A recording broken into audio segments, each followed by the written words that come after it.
Guys, তোমরা হয়তো অনেকে জেনে গেছো যে OB53 আপডেটের পরে আমাদের বারমুডা ম্যাপ থেকে ফ্যাক্টরি উঠাই দিয়ে এখানে ফুটবল ম্যাট অ্যাড করা হবে।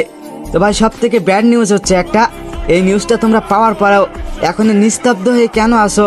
ভাই, তোমরা প্রতিবাদ কেন শুরু করতেছো না? আমরা ফ্রি ফায়ার প্লেয়াররা একের পর এক ওল্ড ইমোশন হারাতে হারাতে একটা পর্যায়ে গেমের অস্তিত্ব হারিয়ে ফেলেছি। প্রথমে তো ফার্স্ট অফ অল আমাদের গেম থেকে ওল্ড পিক উঠায় নিল, এরপরে রেড ড্রাম উঠায় নিল, রিমনাম ভিলেজ ডেকে না কয়েকবার চেঞ্জ করে ফেললো। আচ্ছা ভাই, এত চেঞ্জ করার পরে এখন আবার শুনতেছি OB53 আপডেটের পরে এই ওল্ড ফ্যাক্টরি উঠায় দিয়ে এখানে নাকি ফুটবল মাঠ অ্যাড করে দিবে। তো গেরিনার কাছে একটাই রিকোয়েস্ট, আমরা চাই না এই ফুটবল মাঠ, আমাদের এই ভাঙাচোরা ফ্যাক্টরিই ভালো আছে। তো কি বলো ফ্রি ফায়ার প্লেয়াররা? সবাই এই ভয়েস দিয়ে একটা করে ভিডিও করো, সবাই সবার ফ্রেন্ডের মাঝে শেয়ার করো, যাতে গেরিনা পর্যন্ত এই ভিডিওটা পৌঁছায় যায়।